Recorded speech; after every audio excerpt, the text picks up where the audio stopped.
नमस्कार, यो news 24 television prime time न्यूजमा स्वागत छ। विश्वमा महाशक्ति राष्ट्रको होडबाजी बढिरहेको छ।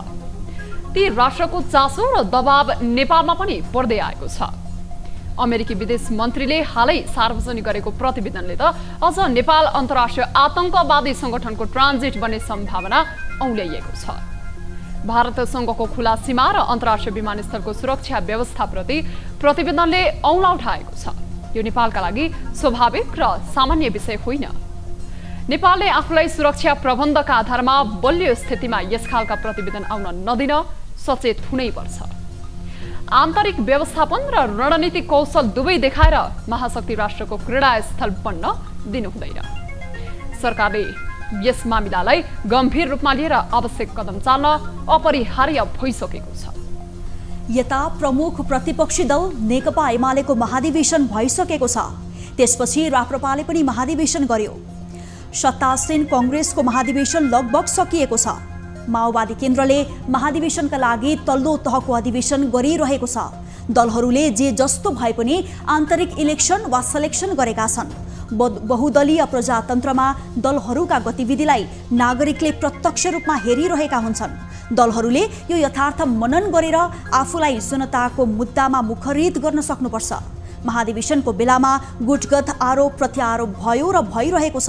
अब अध्याय राष्ट्रिय मुद्दाको समाधान गर्ने हो। गरिबी, बेरोजगारी र महँगीको मारबाट जनतालाई उकास्ने हो। जनताको सेवक भनिएका दलहरूले यसतर्फ मनन गर्ने कि? अब प्राइम टाइम न्यूजका हेडलाइन्स। प्रधानमन्त्री देउवाद्वारा संसदमा जारी अवरोध र एमसीसी बारे छलफल गर्न सर्वदलीय बैठकको आह्वान। समाजवादी पार्टीलाई बोलाइएको भन्दै एमाले बैठकमा नजाने।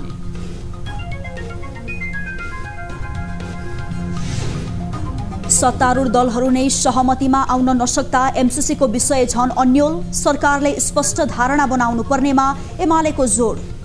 सैनिक गठबन्धन आदि इत्यादि विषय भनेर त्यसरी जोडेर यदि हेर्न थालियो भने त्यसले हाम्रो विकासका गतिविधिहरू रोकिने। नेपाली कांग्रेस 14औं महाधिवेशन अन्तर्गत केन्द्रीय सदस्यको मतगणना जारी। खुल्लातर्फ शशाङ्क कोइरालाको अग्रता।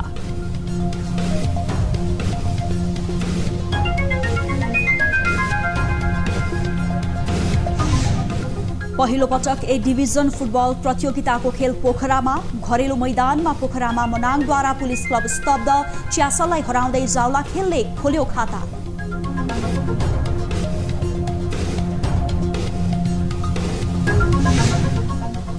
र पाकिस्तानको आर्थिक राजधानी कराचीमा शनिबार लगातार 2वटा विस्फोट। 14 जनाको मृत्यु, भवनहरूमा समेत क्षति।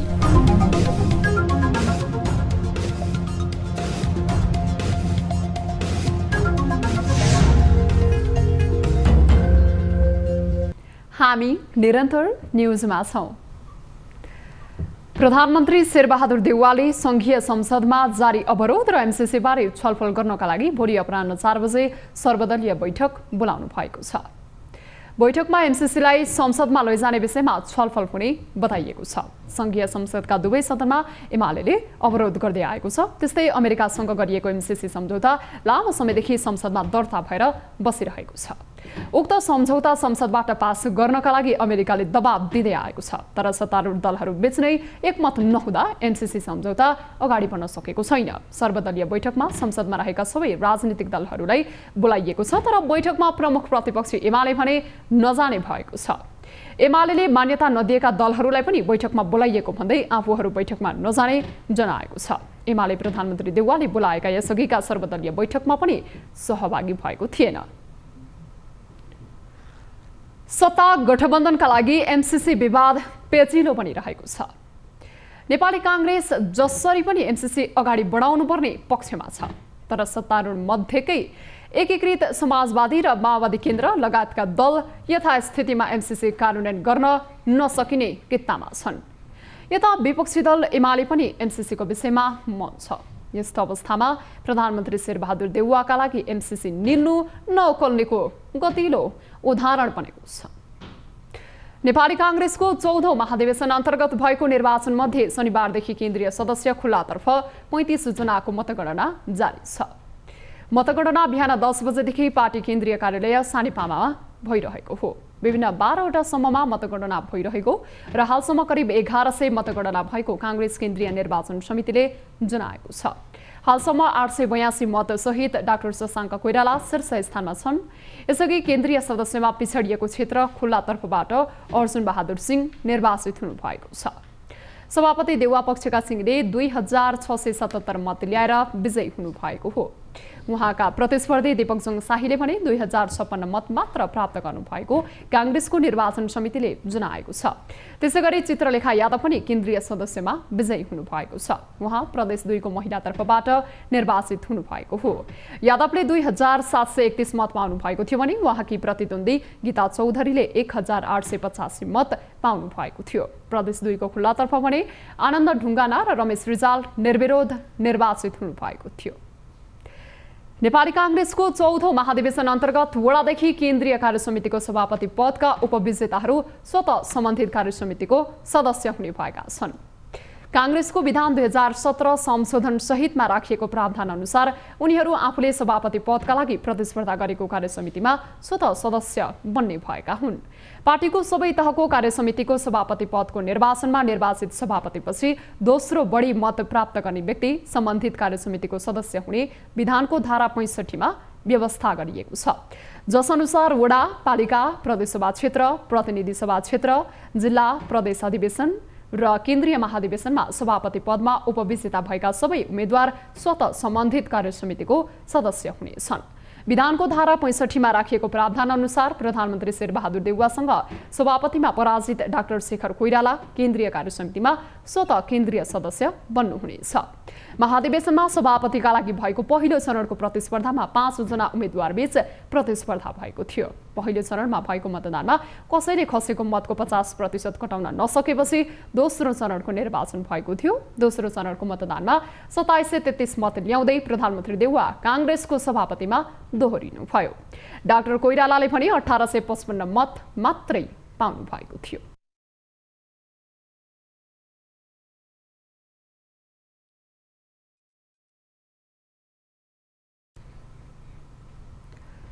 नेकपा एमालेको 10औं महाधिवेशनबाट निर्वाचित उपाध्यक्ष र सचिवहरूको वरियता हेरफेर गरिएको छ। एमाले केन्द्रीय कमिटिको दोस्रो बैठकपछि जारी अन्तर्पार्टी निर्देशनमा पदाधिकारीको वरियता निर्धारण गरिएको उल्लेख गरिएको छ। नयाँ वरियता अनुसार 6 उपाध्यक्ष मध्ये पहिलो नम्बरमा युवराज गेवाली, दोस्रोमा अष्टलक्ष्मी साक्य, तेस्रोमा रामबहादुर थापा, चौथोमा विष्णु पौडेल, पाँचौंमा सुभाष चन्द्र नेङमाङ र छैटौंमा सुरेन्द्र पाण्डे छन्। यसअघि उपाध्यक्ष मध्ये पहिलोमा साक्य र छैटौंमा नेङमाङको वरियता रहने भनिएको थियो। बैठकले सचिवहरूको वरियतामा टोपबहादुर रायमाझी, लेखराज भट्ट, गोकर्ण विष्ट, योगेश भट्टराई, रघुवीर महासेठ, छविलाल विश्वकर्मा र पद्मा कुमारी अर्याललाई राखेको छ। यसअघि सचिव मध्ये तेस्रोमा महासेठ, चौथोमा विश्वकर्मा, पाँचौंमा विष्ट र छैटौंमा भट्टराईको नाम थियो।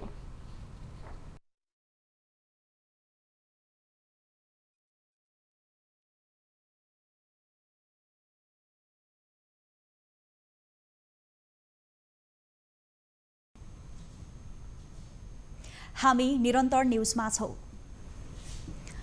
सत्ता गठबन्धनका लागि एमसीसी विवाद पेचिलो बनिरहेको छ। नेपाली कांग्रेस जसरी पनि एमसीसी अगाडि बढाउनु पर्ने पक्षमा छ, तर सत्तारूढ मध्येकै एकीकृत समाजवादी र माओवादी केन्द्र लगायतका दल यथास्थितिमा एमसीसी कार्यान्वयन गर्न नसकिने कित्तामा छन्।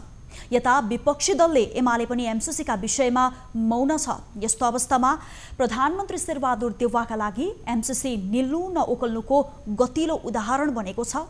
एक रिपोर्ट।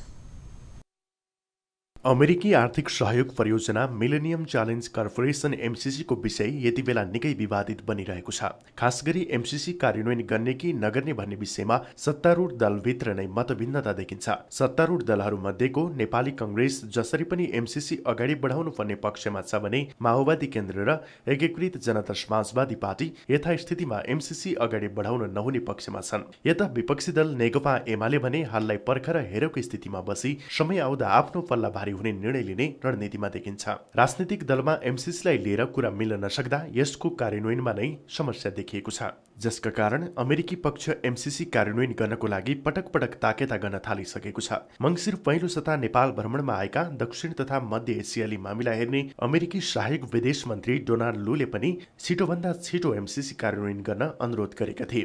तोकिएको समयमा एमसीसी कार्यान्वयन गर्न नसके फिर्ता लैजाने उनको चेतावनी थियो। दिएको समय अवधि सकिँदा पनि अमेरिकाले कार्यान्वयनका लागि समय थप गरेपछि नेपालका राजनैतिक दलहरू एमसीसीलाई लिएर सशंकित बनिरहेका छन्। आर्थिक सहयोग मात्रै भएको भए संसदबाट अनुमोदन गर्नु नपर्ने उनीहरूको बुझाइ छ। हामीले एमसीसीको डकुमेन्ट्समा दस्तावेजमा के छ, के गरिरहेको छ, के गतिविधि भइरहेको छ, कसो भइरहेको छ भनेर समग्रतामा हेर्ने हो। यसरी हेर्दाखेरि राष्ट्रिय हित प्रतिकूल खालका थुप्रै प्रावधानहरू छन्। इन्डो पेसिफिक स्ट्राटेजिक पार्टनरसिपसँग जोडेर ल्याइरहेको छ अमेरिकाले। सुरुमा सम्झौता गर्ने बेलामा त्यो केही भनेको थिएन, तर त्यो रूपले जोडेर ल्याइरहेको छ। त्यसले गर्दाखेरि सैन्य रणनीति अन्तर्गत जान खोजिरहेको छ। यो के हो, यो प्रश्न हुन जरुरी छ। तर सत्ताको नेतृत्व गरिरहेको कांग्रेस एमसीसीलाई शंकाको दृष्टिकोणले हेर्न नहुने बताउँछ। एमसीसी जस्ता अन्य सहयोग पहिले नै लिइसकेकोले अहिले पनि लिँदा फरक नपर्ने उसको बुझाइ छ। यसमा सबै दलहरूसँग सहमति गरेर हामी अगाडि बढ्छौँ भन्ने कुरा छ र हामी सहमतिकै आधारमा अगाडि बढ्छौँ। पहिलो कुरा त्यो। अर्को कुरा के हो भने यो विकास आयोजना हो हैन। अब यस्तो चाहिँ त विश्व बैंकले पनि सहयोग गरिराख्या हुन्छ, अरू पनि मित्र राष्ट्रहरूले सहयोग गरेका हुन्छन्, छिमेकी मुलुकहरूले सहयोग गरिराख्या हुन्छ हैन। यो विकास आयोजनाहरूलाई चाहिँ त यो विभिन्न चाहिँ त सैनिक गठबन्धन आदि इत्यादि विषय भनेर त्यसरी जोडेर यदि हेर्न थालियो भने त्यसले हाम्रा विकासका गतिविधिहरू रोकिने अथवा धीमा हुने। यता आफू सत्तामा हुँदा जसरी पनि एमसीसी पारित गर्नुपर्ने पक्षमा उभिएको एमाले यसबारे सरकारले स्पष्ट धारणा सार्वजनिक गर्नुपर्ने अडानमा छ। पहिला सरकारको यसप्रतिको दृष्टिकोण के हो भन्ने कुरा प्रष्ट हुनु पर्यो। संसारमा कहीँ पनि राज्यका आधिकारिक विषयहरूमा सत्ता पक्षभन्दा पहिला प्रतिपक्षले अगाडि बढेर प्रतिक्रिया दिँदैन। विदेशी राष्ट्रहरूसँगको सम्बन्धलाई कसरी अगाडि बढाउने भन्ने चाहिँ नेपाल सरकारको प्रिरोगेटिभ राइटको कुरा हो र त्यहाँभित्र आफ्नो खेल्ने भूमिका हामी निर्वाह गर्छौँ। सन् 2004मा एमसीसी परियोजना विकासशील देशहरूलाई ठूला पूर्वाधार आयोजना निर्माण गर्न साझेदारी गर्ने उद्देश्यले अमेरिकी संसदले स्थापना गरेको देखिन्छ। सन् 2012 यता दुई देशबीच भएको श्रृङ्खलाबद्ध छलफलपछि सन् 2017मा आएर नेपाली कांग्रेसको सरकारले एमसीसी सम्झौतामा हस्ताक्षर गरेको थियो। त्यसपछि आएका सबै सरकारले एमसीसीलाई प्रक्रियामा लगेको देखिन्छ। तर अहिले एमसीसी सैन्य रणनीति हो कि भन्ने नेपाली पक्षको आशंका छ। उक्त आशंकालाई अमेरिकी पक्षले पनि स्पष्ट पार्न नसक्दा यसको कार्यान्वयनमा नै समस्या देखिएको छ। यस्तो अवस्थामा प्रधानमन्त्री शेरबहादुर देउवालाई एकतर्फ आफ्नो पार्टीको सरकारले गरेको सम्झौता कार्यान्वयन गर्न नसकेको दाग लाग्ने डर देखिन्छ भने अर्कोतर्फ बलपूर्वक अगाडि बढाउन खोज्दा राष्ट्रघात गरेको आरोप लाग्ने जोखिम पनि छ। यस्तो अवस्थामा एमसीसी कसरी अगाडि बढ्छ भनेर अहिले नै पूर्वानुमान गर्न कठिन देखिन्छ। न्यूज 24 टेलिभिजनका लागि क्यामेरामा मदन सापकोटा र कान्छा डङ्गोलका साथमा सरोज बस्यालको रिपोर्ट। पछिल्लो समय कार्यपालिका र न्यायपालिका बीच एक किसिमको टकराव देखिएको छ। कार्यपालिकाले गरेको निर्णयहरूलाई न्यायपालिकाले उल्ट्याउने घटना बढ्दो छ। कार्यपालिकाले एउटा निर्णय लिने अनि न्यायपालिकाले सो निर्णयको कार्यान्वयन प्रभावित हुने गरी आदेश दिने बढ्दो क्रमले विभिन्न निकायहरूले कार्य समेत अघि बढ्न सकेको छैन। एक रिपोर्ट।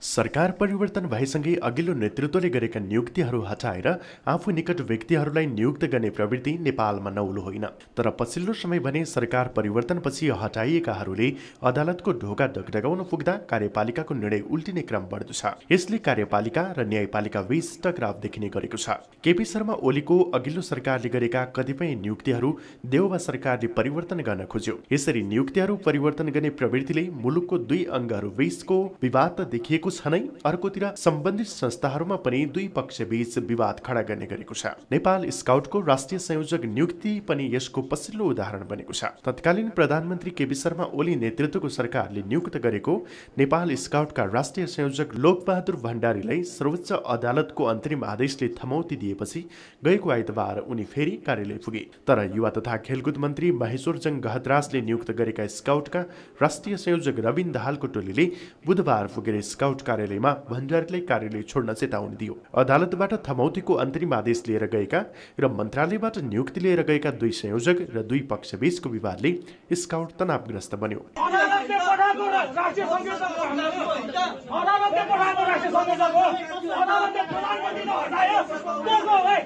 मुलुकका महत्त्वपूर्ण निकायहरू यस्ता राजनैतिक नियुक्तिको दलदलमा फस्दा यी निकायहरूबाट नागरिकले अपेक्षित सेवा पाउन सकिरहेका छैनन्। यी निकाय र यसमा नियुक्ति पाएका पदाधिकारीहरूको महत्त्व र संवेदनशीलता बुझेर कार्यपालिकाले निर्णय लिन नसक्दा न्यायपालिका र कार्यपालिका बीच समन्वय अभाव देखिने गरेको वरिष्ठ अधिवक्ता यदुनाथ खनालको भनाइ छ। हाम्रो नेपालमा यो सिस्टमै कस्तो भइदिएको छ भने हेर्नुहोस्, अघिल्लोले गरेको पछिल्लोले गरेको पछिल्लो मन्त्री परिषदले निर्णय दिनै नहुने, अरू गरेका नियुक्तिहरू बदल गर्नै पर्ने, नियुक्ति गर्दा पनि आफ्नो मान्छेहरू राख्ने, आफ्नो मान्छेहरू भर्ने, मै लाउँ मै खाउँ सुखसाले मोज म गरौँ भन्ने प्रवृत्तिबाट हाबी हुने, अनि अर्को मन्त्री परिषदले फेरि त्यसलाई के गर्ने, निष्कासन गर्ने, यो पद्धति हाबी भइरहेको छ। ओली नेतृत्वको सरकारले गरेको नियुक्ति खारेज गर्दै देउबा नेतृत्वको सरकारले गरेका नियुक्ति भने यसपटक सरकार परिवर्तन नहुँदै सङ्कटमा परे। अघिल्लो सरकारको पालामा नियुक्त भएका अधिकांश निकायका पदाधिकारीहरू थमौतीको याचना गर्दै सर्वोच्च अदालत पुगेपछि सर्वोच्चले उनीहरू धेरै जसोलाई थमौतीको आश्वासन अनुरूप अन्तरिम आदेश दिएको छ।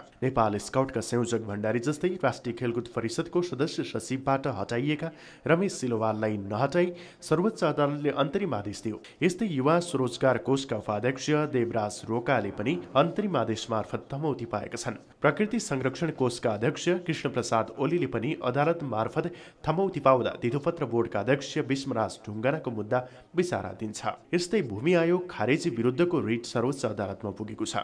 न सरकारले यी निकायहरूको गम्भीरता बुझेर नियुक्ति दिने गरेको छ, न अदालतले सरकारले गरेका नियुक्तिहरूलाई कार्यपालिकाको अधिकारको विषय भनेर छोडिदिने गरेको छ। आगामी दिनमा कार्यपालिकाले राजनैतिक भर्तीलाई दुरुत्साहित गर्न जरुरी छ भने न्यायपालिकाले पनि कुनै पूर्वाग्रह बिना आफ्नो भूमिका निभाउनु पर्ने राजनीतिज्ञहरू बताउँछन्। सकेसम्म न्यायपालिकाका माथि कार्यपालिकाले, कार्यपालिकाका माथि न्यायपालिकाले अथवा न्यायपालिका कार्यपालिका दुईटैले व्यवस्थापिकाका माथि र व्यवस्थापिकाले दुईटैका माथि सकेसम्म हस्तक्षेप गर्नुहुन्न, आफ्ना सीमाहरूभित्र बस्नुपर्छ। किनभने हाम्रो शक्ति सन्तुलन र शक्ति पृथकीकरणको सिद्धान्तमा हामी विश्वास गर्छौँ। त्यसो भएको हुनाले न्यायपालिकामा कुनै समस्या छ भने त्यसलाई न्यायपालिकाको अन्दरुनी समस्या हो, भित्री समस्या हो भने उसैले समाधान गरेर जानुपर्छ। सरकार परिवर्तन भएसँगै दर्जनौं यस्ता निकायहरूमा तनातान हुने गरेको छ। शक्तिको आडमा लाभ लिने व्यक्तिहरूको तनातानले कार्यपालिका र न्यायपालिका विवादित बन्दै आएका छन्। यो स्तरको व्यथितिले राम्रै प्रयोजनका लागि गठित सरकारी निकायहरूको समेत कार्य सम्पादन कमजोर बन्दै गएको छ भने राज्य कोषको दोहन हुँदै गएको छ। न्युज 24 टेलिभिजनका लागि टिभी जर्नलिस्ट समीर जोशीको रिपोर्ट। खानेपानी मन्त्री उमाकान्त चौधरीले आफ्नो कार्यालयमा मेलम्ची योजना पुनः सफल बनाउने दावी गर्नुभएको छ। चन्द्रलोक प्रतिष्ठानले काठमाडौँमा आयोजना गरेको सम्मान कार्यक्रममा मेलम्चीको मुहान तत्कालका लागि अस्थायी रूपमा मर्मत गरेर भए पनि आफ्नो कार्यकालमा काठमाडौँवासीलाई मेलम्चीको खानेपानी खुवाउने दावी गर्नुभएको हो। बाढी पहिरोको कारणले बन्द मेलम्ची आयोजना बन्द हुनु दुःखद भएको भन्दै उहाँले स्थायी नभए पनि अस्थायी रूपले समस्याको समाधान गर्ने जिकिर गर्नुभयो। शुद्ध खानेपानी र सरसफाई हरेक नागरिकको अधिकार भएको कारणले काठमाडौँवासीलाई यति मात्रै म भन्न चाहन्छु, मेरो कार्यकालमा चाँडोभन्दा चाँडो मेलम्ची खानेपानी ठाई त होइन, अहिले तत्काल अस्थायी भए पनि तुरुन्त यहाँ आफ्नै कार्यकालमा चाँडोभन्दा चाँडो काठमाडौँवासीलाई खाने पानी खुवाउँछु भन्ने म प्रतिबद्धता व्यक्त गर्न चाहन्छु। कार्यक्रममा विभिन्न क्षेत्रका व्यक्तिहरूलाई सम्मान गरिएको थियो। ऊर्जा जलस्रोत तथा सिंचाई मन्त्री पम्फा भूषालले विद्युतको खपत बढाएर मुलुकको व्यापार घाटालाई न्यूनीकरण गर्दै लैजान सरकार लागि परेको बताउनु भएको छ। उहाँले विद्युतको खपत बढाउन सबै क्षेत्रलाई अपिल समेत गर्नु भएको छ।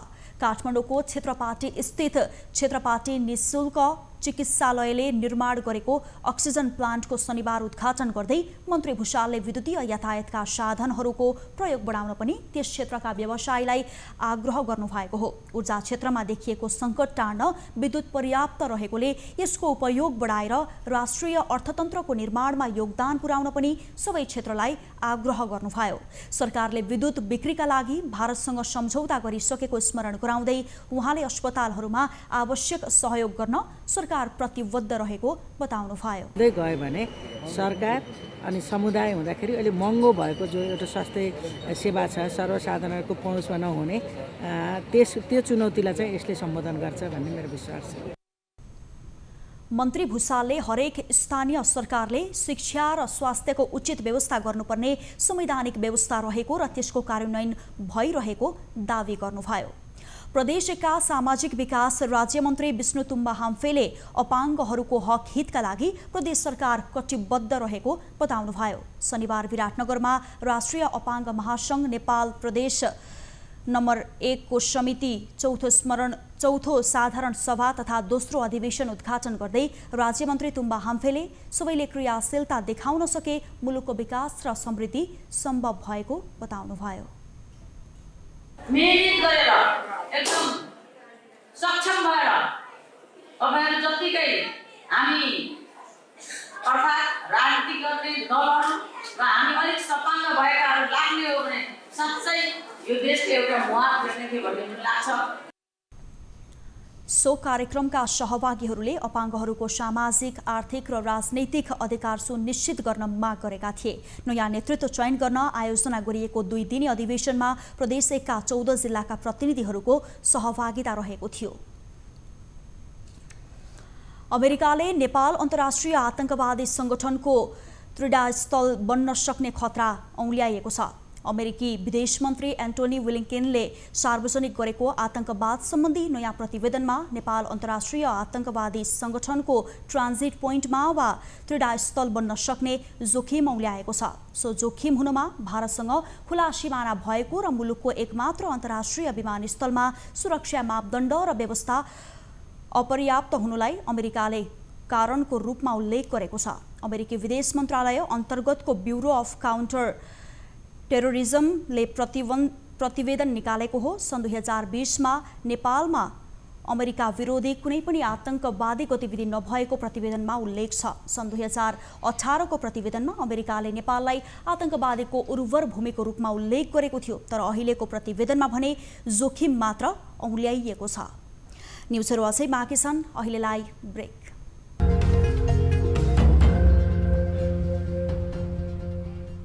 हामी निरन्तर न्युजमा छौं। नेपाली साहित्यका वरिष्ठ आख्यानकार रमेश विकलको 4औं स्मृति सभाको अवसरमा विशिष्ट स्रष्टा तथा समाजसेवीहरूलाई सम्मान गरिएको छ। शनिबार आयोजित कार्यक्रममा प्रमुख अतिथि वरिष्ठ पत्रकार भैरव रिजालले साहित्य सहित विविध क्षेत्रमा योगदान दिने स्रष्टाहरूलाई पुरस्कृत गर्नुभएको हो। जसअनुसार 50,000 रुपैयाँ राशिको विकल वाङ्मय पुरस्कार साहित्यकार प्राध्यापक डाक्टर चूडामणि बन्धुलाई प्रदान गरिएको छ। 15,000 रुपैयाँ राशिको विकल समाजसेवा पुरस्कार डाक्टर रविन्द्र समीर, विकल सिर्जना पुरस्कार विमल निभा, विकल सुशीला संघर्षशील नारी पुरस्कार लक्ष्मी प्रतिष्ठान, विकल बाल साहित्य पुरस्कार कार्तिकेय घिमिरे तथा विकल कला संगीत पुरस्कार पूर्ण हेजुलाई प्रदान गरिएको छ। यी सबै पुरस्कारको राशि नगद 10,000 रुपैयाँ रहेको छ। प्रतिष्ठानले विकलका रचनामा आधारित रही बाल साहित्यमा नैतिक सचेतना शीर्षकमा नेपाल संस्कृत विश्वविद्यालयबाट विद्यावारिधि गर्ने देवकी आचार्यलाई चन्द्रशेखर विकल शोध सम्मान अर्पण गरेको छ। त्यस्तै त्रिभुवन विश्वविद्यालयबाट दर्शनाचार्य एमफिल तहमा विकलका कथामा अनुभूतिको संरचना शीर्षकका शोधकर्ता योगेश काफले र विकलका कथामा समाख्यानात्मक वाचत्यो शीर्षकी शोधकर्ता शान्ति नेउपाने रिसालाई पनि चन्द्रशेखर विकल शोध सम्मान अर्पण गरिएको छ। रमेश विकल प्रतिष्ठानका महासचिव वरिष्ठ पत्रकार विजय चालिसेले विकलको कृतिहरूलाई राष्ट्रिय सम्पत्तिको रूपमा संग्रह गरिएको बताएका छन्। कार्यक्रममा नेपाल ललित कला प्रतिष्ठानका कुलपति के कर्माचार्य, नेकपा एमालेका नेता रामेश्वर फुयाल, गोकर्णेश्वर नगरपालिकाका मेयर सन्तोष चालिसे, प्राध्यापक डाक्टर हेमनाथ पौडेल, पुरस्कृत स्रष्टा प्राध्यापक डाक्टर चूडामणि बन्धु लगायतले विकलको बहुआयामिक व्यक्तित्वबारे चर्चा गर्नुभएको थियो। शनिबार सम्पन्न प्रतिष्ठानको 15औं साधारण सभाले वरिष्ठ साहित्यिक पत्रकार रोचक घिमिरेको अध्यक्षतामा आगामी 2 वर्षका लागि नयाँ कार्यसमिति चयन गरेको छ। म्याग्दीको ढोरपाटन नेपालकै एकमात्र शिकार आरक्ष हो। यो आरक्षमा वर्षमा 2 पटक विश्वभरका शिकारीका पारखीहरू पुग्ने गर्छन्। ढोरपाटन शिकारी पर्यटनका लागि प्रख्यात क्षेत्र पनि हो। ढोरपाटनमा साहसिक शिकारका लागि मात्र नभई धार्मिक पर्यटकहरू पनि पुग्ने गर्छन्। वर्षभरिमा हजारौं आन्तरिक तथा बाहिर पर्यटकहरू घुम्नका लागि ढोरपाटनलाई गन्तव्य बनाउँछन्। एक रिपोर्ट। मेग्दीको ढोरपाटन क्षेत्र पर्यटकको रोजाइमा पर्ने क्षेत्र हो। आन्तरिक तथा बाह्य पर्यटकहरूमाझ ढोरपाटन शिकारका लागि मात्र नभई धार्मिक र पर्यटकीय गन्तव्यको रूपमा चर्चित छ। सो क्षेत्रमा मध्य पहाडी लोकमार्ग हुँदै बुर्तिबाङबाट जान सकिन्छ। मेग्दी, बागलुङ र रुकुम 3 जिल्लामा फैलिएको ढोरपाटनमा उत्तर गङ्गाको ढोरबराह मन्दिर, उत्तर गङ्गा, रुद्रताल, छेन्टुङ गुम्बा लगायत रहेका छन् भने सुन्दर उपत्यका, बुकी र यहाँका अन्य रमणीय बस्ती समेत रहेका छन्। मङ्सिर महिनाको दोस्रो सतहदेखि ढोरपाटनका डाँडामा हिउँ पर्न थालेपछि चिसो बढेको छ। चिसो बढे पनि पर्यटकको आगमनमा भने कमी आएको छैन। विश्वव्यापी रूपमा फैलिएको कोरोना महामारी र त्यसका कारण जारी भएको निषेधाज्ञाका बीच पनि गत आर्थिक वर्षमा 6703 जना पर्यटकहरू ढोरपाटन पुगेका थिए। पर्यटकहरू त अब लकडाउन पीडित भएर चाहिँ पर्यटकहरू नि अब कुनै बेला ठेकिन सक्नुहुन्छ सिजनमा। अफ सिजनमा अब हाम्रो 7 महिनासम्म कमाउने 5 महिना सुतेर खाने हो। ढोरपाटन क्षेत्रमा 4वटा सामुदायिक होमस्टे सञ्चालनमा छन्। घुम्न र पूजा गर्न ढोरपाटन पुग्ने पर्यटकलाई लज र सामुदायिक होमस्टेले सहज बसोबासको व्यवस्था गरेको छ। उत्तर गङ्गाको ढोरबराहमा पूजाआजा तथा दर्शन गरेमा मनोकांक्षा पूरा हुने जनविश्वास रहिआएको छ। यहाँ वैशाख पूर्णिमा र जनै पूर्णिमामा ठूलो मेला समेत लाग्ने गरेको छ। यो क्षेत्रले चाहिँ तपाईँको जनै पुण्य र वैशाख पूर्णिमा ठुलो मेला लाग्छ। पूजा धेरै हुन्छ। अहिले तपाईँको खासै घुम्न आउने मान्छेहरू आउँदाखेरि मन्दिरको यो चार्जहरू लाग्नु पर्छ, नत्र तपाईँको यो बच्चाहरू आएर भित्र यो घन्टीहरू चोर्ने टाइपको गर्नुहुन्छ। ढोरपाटन उपत्यका पर्यटनसँगै जीवनबुटी मानिने यार्साकुम्भका लागि पनि प्रसिद्ध छ। तर शिकार आरक्षको मध्यवर्ती क्षेत्र घोषणा नभएकोले वैधानिक रूपमा बिक्री गर्न नसकिएको र चोरी सिकारी बढेको शिकार आरक्षक कार्यालयका सहायक संरक्षण अधिकृत अविनाश थापा मगर बताउँछन्। सामुदायिक वन, धार्मिक वन, यो कबुलिटी वनको जुन यो हाम्रो चाहिँ निकुञ्जभन्दा बाहिरका क्षेत्रहरूलाई चाहिँ त्यसरी घोषणा गर्दा त्यहाँका जनसमुदायलाई सर्वसुलभ एकदमै सहज रूपमा चाहिँ वन पैदावारको चाहिँ आपूर्ति गरेर उहाँहरूले चाहिँ सदुपयोग गर्नको एउटा अवधारणा हो मध्यवर्तीको। यहाँ निर्माण गरिने भनेको उत्तर गङ्गा जलाशययुक्त जलविद्युत आयोजनाले पनि धेरैको ध्यान तानेको छ। करिब 4000 मिटरको उचाइमा रहेको उक्त बुकी क्षेत्र धौलागिरी, अन्नपूर्ण लगायतका दर्जनौं हिम श्रृङ्खला नजिकबाट अवलोकन गर्नको लागि उपयुक्त क्षेत्र पनि हो। ढोरपाटन शिकार आरक्ष प्रवेश गर्दा नेपालीहरूलाई 100, सार्क मुलुकका नागरिकहरूलाई 1500 र विदेशी नागरिकलाई 3000 रुपैयाँ शुल्क तिर्नुपर्ने व्यवस्था छ। न्युज 24 टेलिभिजनका लागि म्याग्दीबाट टिभी जर्नलिस्ट साधन रामजालीको रिपोर्ट। रासायनिक पदार्थ तथा प्लास्टिक जन्य फोहोर फालिने गर्नाले रूपन्देहीका अधिकांश खोला नाला प्रदूषित भएका छन्। जलाशय प्रदूषित भन्दा स्थानीय खोला नालामा जलचरहरूको संख्या समेत कम भइरहेको छ। यसैलाई ध्यानमा राख्दै हरेक वर्ष विश्व मत्स्य दिवसको अवसरमा माछापालक किसान र सम्बन्धित निकायले खोलामा माछाका भुरा छोड्ने गरेका छन्। यस वर्ष पनि तिनाउ नदीमा 1 लाख माछा छोडेर विश्व मत्स्य दिवस मनाइएको छ। एक रिपोर्ट। पछिल्लो समय बाढी, पहिरो र नदीजन्य खानीको अत्याधिक दोहनले खोला तथा नदीमा पानीको सतह घटिरहेको छ। यसले जलचर र जलीय जीवको संख्यामा प्रत्यक्ष प्रभाव पारिरहेको छ। त्यसमाथि बजार र कल कारखानाबाट निस्किने रासायनिक र प्लास्टिक जन्य फोहोर सिधै खोलामा मिसाइँदा पनि जलचरको जीवन चक्रमा समस्या निम्ति आएको छ। फलस्वरूप खोलामा माछा पालन गरी गुजारा गर्दै आएको समुदाय मर्कामा पर्न थालेका छन्। जैविक गुणस्तरमध्ये तपाईँको चाहिँ लेउहरूका कुराहरू, प्लाङ्टनका कुराहरू भए, त्यसै गरी विभिन्न किराहरूका कुरा भए, त्यसमा रहेका माछाको आहारको रूपमा परेको हुन्छ। त्यसै गरी रासायनिकका कुराहरू छन्, धेरै किसिमका चाहिँ हामी पीएचको कुरा भन्छौँ, 6 देखि 8 पीएच हुनुपर्छ हैन। त्यसै गरी चाहिँ अक्सिजनका कुराहरू छन्। त्यसपछि गरी त्यसमा भएका अल्कालिनिटी, हार्डनेस, तपाईँको नाइट्रेट यसका मात्राहरू चाहिँ सीमित मात्रा हुनुपर्छ, जबकि ती जीवनचक्र चलिरहेको छ। जलीय जीव र जलचरको संरक्षण गर्दा पानीको मुहानको संरक्षण प्रमुख विषय हो। बजारबाट आउने ढलको फोहोर र दूषित पानीको उपचार नगरी सिधै खोलामा मिसाउँदा जल प्रदूषणको दर वात्तै बढेको छ। अझै पनि यहाँका उद्योग कल कारखानाबाट निस्किने रासायनिक फोहोरलाई रोक्न वाटर ट्रिटमेन्ट प्लान्ट जडान नगरिकनै खोलामा मिसाइएको छ। यसरी वातावरणलाई असर गर्ने कुनै पनि क्रियाकलाप गर्न ऐनले रोक लगाएको भए पनि त्यसको कार्यान्वयन भएको पाइँदैन। हामी अब मन्त्रालयको तर्फबाट अब हामी सम्बन्धित मन्त्रालयहरू जुन निर्माणका कामहरू हुने मन्त्रालय र यो उद्योगहरूसँग सम्बन्धित मन्त्रालय र वातावरणसँग सम्बन्धित मन्त्रालयहरूमा हामी चाहिँ यसको अहिले अलिकति नीतिगत रूपमा अगाडि बन्नको लागि हामी हाम्रो मन्त्रालयको तर्फबाट पूर्ण एउटा पहल हामी गर्छौँ। जल प्रदूषणका कारण जलचरको संख्या घट्दै जाँदा यसले पर्यावरणीय सन्तुलनमा समेत असर गर्ने भएकाले हरेक वर्ष नदीमा मत्स्य दिवसका दिन स्थानीय खोला नदीमा माछा छाड्ने गरिएको हो। यो वर्ष रूपन्देहीको तिनाउ नदीमा माछा छोडिएको छ। जैविक विविधताको संरक्षण गर्न मानव प्राणी बढी सचेत हुन आवश्यक छ, नत्र जीव वनस्पति सबैको जीवन चक्रमा गम्भीर समस्या उत्पन्न नहोला भन्न सकिँदैन। न्यूज 24 टेलिभिजनका लागि भैरहवाबाट टिभी जर्नलिस्ट प्रकाश न्यौपानेको रिपोर्ट। हामी निरन्तर न्यूजमा छौं। अब हेल्थ न्यूज। 24 हेल्थ का साथमा Alka hospital, we care to cure, ISO 9001:2015 certified, दक्ष जनशक्ति र गुणस्तरीय सेवा।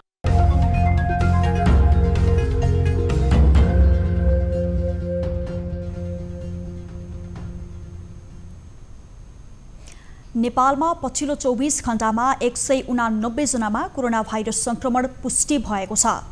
स्वास्थ्य तथा जनसङ्ख्या मन्त्रालयका अनुसार पछिल्लो 24 घण्टामा भएको 7997 जनाको परीक्षण गर्दा PCR विधिबाट 158 जना र एन्टिजेन विधिबाट 31 जनामा संक्रमण पुष्टि भएको हो।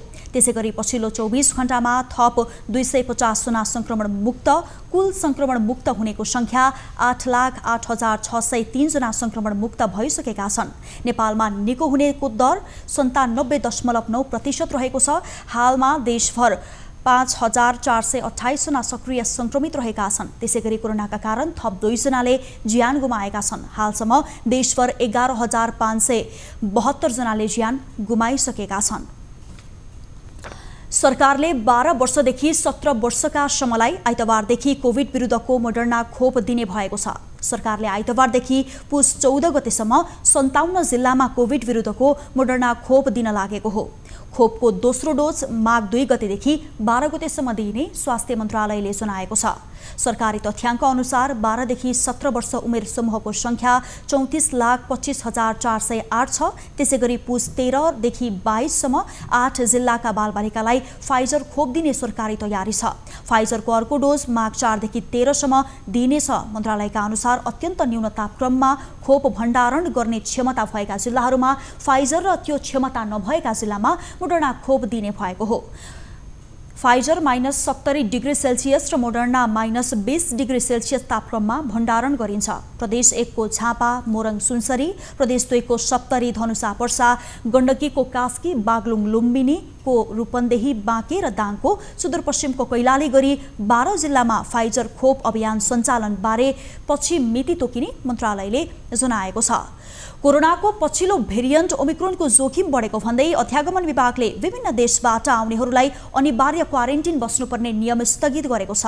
अध्यागमन विभागले विभिन्न 67 देशबाट आउने यात्रुका लागि 7 दिन होटल क्वारेन्टिनमा बस्नुपर्ने नियम अर्को सूचना प्रकाशित नभएसम्म स्थगित गरेको हो। आज बिहान सूचना प्रकाशित गर्दै विभागले शुक्रबार प्रकाशित यात्रा प्रतिबन्ध र 7 दिन होटलमा अनिवार्य क्वारेन्टिन सम्बन्धी सूचना अर्को सूचना नभएसम्मका लागि स्थगित गरिएको जानकारी दिएको हो। यसअघि सेप्टेम्बर 24 र डिसेम्बर 2 मा प्रकाशित ट्राभल एडभाइजरीसँग सम्बन्धित अन्य सूचनाहरू यथावत रहेको बताइएको छ। अब बिजनेस न्यूज।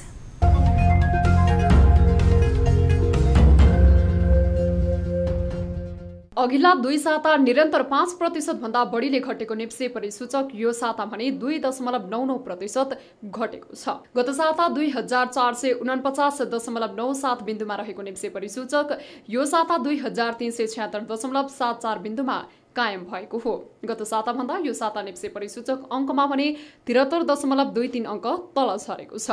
यो साता बजारले 6% को सकारात्मक सर्किट देख्न पाएको हो। पहिलो कारोबारको दिन 88.73 अङ्क र दोस्रो कारोबारको दिन 79.57 अङ्कले घटेको बजार तेस्रो कारोबारको दिन भने 137.18 अङ्कले बढेर कारोबारको करिब 2.5 घण्टाको अवधिमै बन्द भएको थियो। तेस्रो दिन सकारात्मक सर्किट सहित बन्द भएको बजार चौथो दिन भने 4.23 अङ्कले घटेर बन्द भएको थियो। साताको अन्तिम कारोबारको दिन भने बजार 37.87 अङ्कले घटेको हो। बजारमा लगानी योग्य पुँजीको अभावका कारण बजार प्रभावित बनिरहँदा आइतबार माओवादीका अध्यक्ष प्रचण्डले एक कार्यक्रममा बोल्दै औद्योगिक क्षेत्रमा लगाउनु पर्ने लगानी धितोपत्र बजारमा हुनु भनेको साम्राज्यवादको विकसित रूप भएको टिप्पणी गरेका थिए। धितोपत्र दोस्रो बजार सूचनाको जोखिमका बीच सञ्चालन हुने भएकोले माओवादी अध्यक्ष प्रचण्डको उक्त अभिव्यक्तिपछि पनि थप प्रभावित बनेको लगानीकर्ताहरूको आरोप छ। यो साता बजारका समग्र परिसूचकहरू गत साताभन्दा कम भएका छन्। नेप्से परिसूचकसँगै सेन्सिटिभ इन्डेक्स पनि 11.71 अङ्कले घटेको छ। यो साता बजारका समग्र परिसूचकहरू गत साताभन्दा कम भएका छन्। नेप्से परिसूचकसँगै सेन्सिटिभ इन्डेक्स पनि 11.71 अङ्कले घटेको छ। गत साता 465.24 बिन्दुमा रहेको सेन्सिटिभ इन्डेक्स यो साता 453.53 बिन्दुमा कायम भएको हो।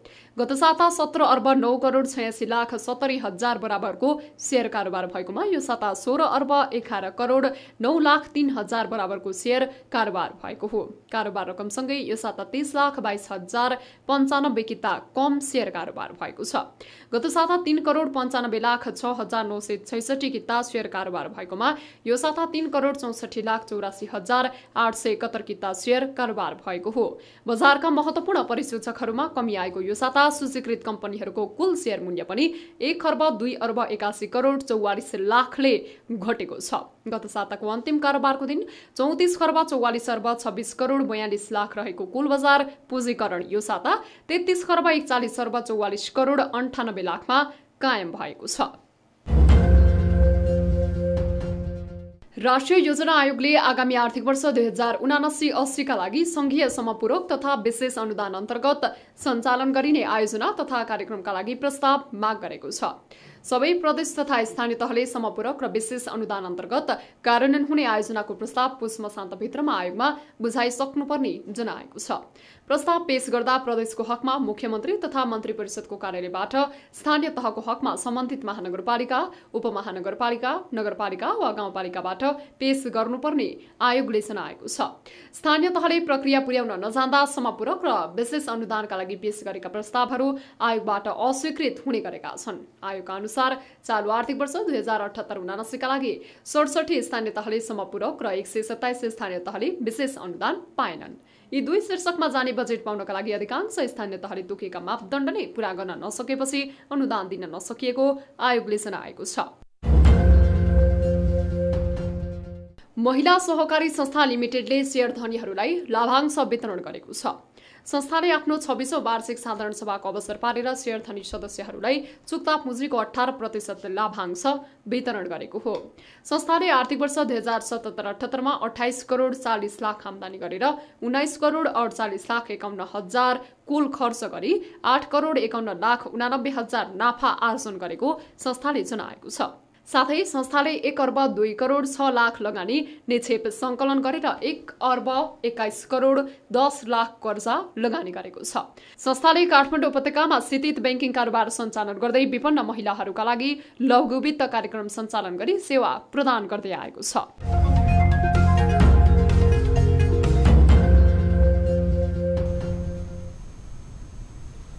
न्युजहरू अझै बाँकी छन्, अहिलेलाई ब्रेक।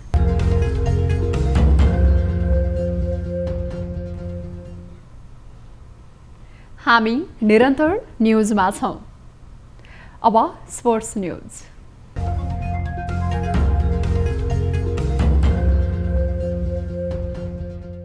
काठमाडौँमा जारी शहीद स्मारक डिभिजन लिगमा जावलाखेल युथ क्लबले पहिलो जित निकालेको छ। शनिबार दशरथ रङ्गशालामा भएको खेलमा च्यासल युथ क्लब विरुद्ध 1-0 गोलले पराजित गर्दै जावलाखेलले 5औं चरणमा पहिलो जित निकाल्न सफल भएको हो। खेलको एकमात्र निर्णायक गोल जावलाखेलका विदेशी खेलाडी निकोलस फर्नान्डेजले गरे। उनले 37औं मिनेटमा गरेको गोल जारी लिगमा जावलाखेलको नै पहिलो गोल हो। च्यासलका डिफेन्डर केसा यानिक गल्तीको फाइदा उठाउँदै ओन्गना एन्ड जुनियरको पासमा निकोलसले उत्कृष्ट फिनिश गरेका थिए। च्यासल 5 खेलबाट 4 अङ्कमा रहेको छ भने पहिलो जित निकालेको जावला खेलको समेत 4 अङ्क पुगेको छ। यस्तै लिग अन्तर्गत पोखरा रङ्गशालामा शनिबार विभागीय टिम नेपाल पुलिस क्लबलाई 3-1 गोल अन्तरले पराजित गर्दै मनाङ शीर्ष स्थानमा उक्लिएको छ।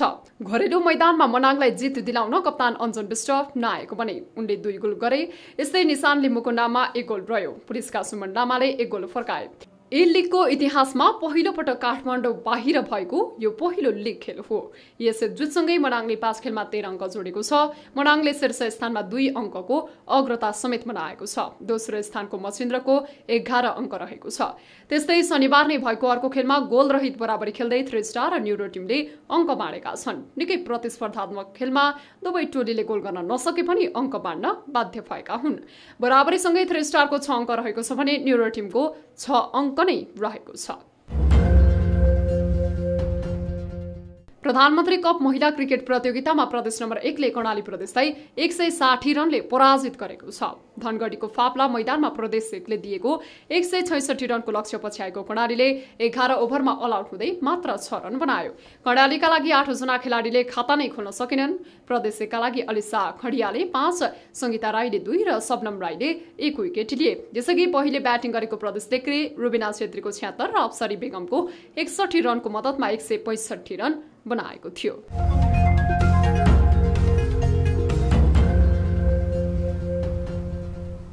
हामी निरन्तर न्यूजमा छौं।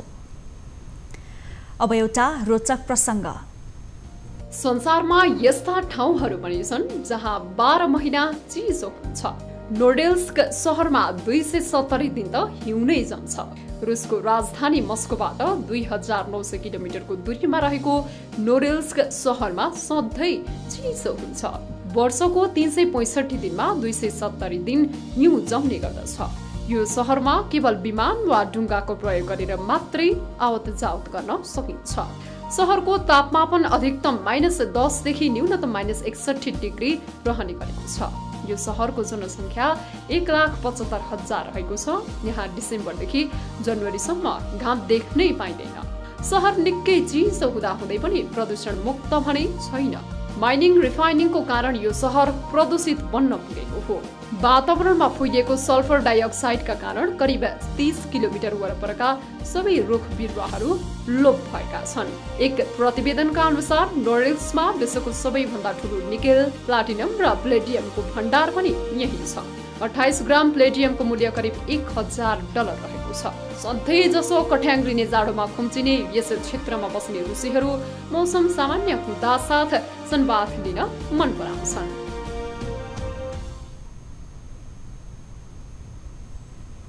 अब वेदर न्यूज।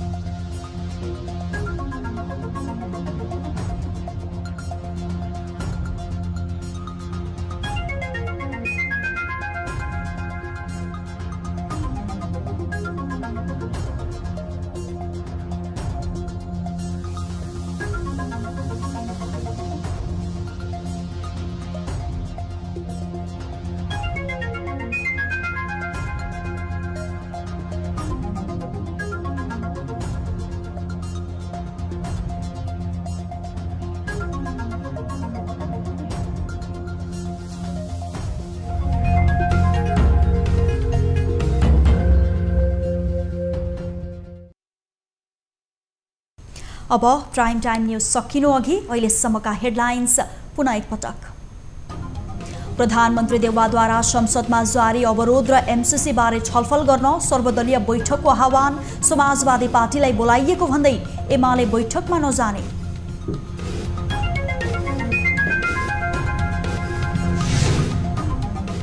सत्तारूढ दलहरू नै सहमतिमा आउन नसक्दा एमसीसीको विषय झन अन्यल। सरकारले स्पष्ट धारणा बनाउनु पर्नेमा एमालेको जोड। सैनिक गठबन्धन आदि इत्यादि विषय भनेर त्यसरी जोडेर यदि हेर्न थालियो भने त्यसले हाम्रो विकासका गतिविधिहरू रोकिने। नेपाली कांग्रेस 14औं महाधिवेशन अन्तर्गत केन्द्रीय सदस्यको मतगणना जारी। खुलातर्फ शशाङ्क कोइरालाको अग्रता।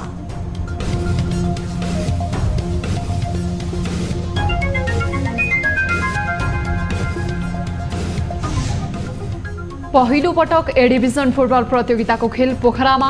घरेलु मैदान पोखरामा बनाङद्वारा पुलिस क्लब स्तब्ध। च्यासललाई हराउँदै जावला खेलले खोल्यो खाता।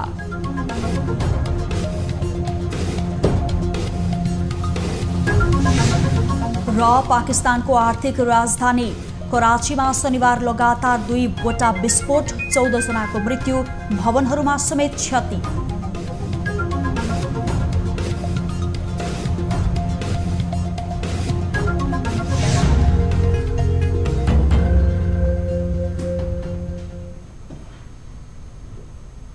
प्राइम टाइम न्यूज अहिलेलाई यति नै। जाँदै ताली र गालीका लागि हामीले सोधेको प्रश्न, नेपाली कांग्रेसको पदाधिकारीमा नयाँ पुस्ताका गगन थापा, विश्वप्रकाश शर्माको आगमन भएको छ। पार्टीको महत्त्वपूर्ण पदमा नयाँ पुस्ता आउनु सकारात्मक हो भन्नेले तालीमा र होइन जो आए पनि केही हुँदैन भन्नेले गालीमा भोट गर्नुहोला। हाम्रो पात्रोको एपमा गएर ताली र गालीका लागि भोट गर्न सक्नुहुनेछ।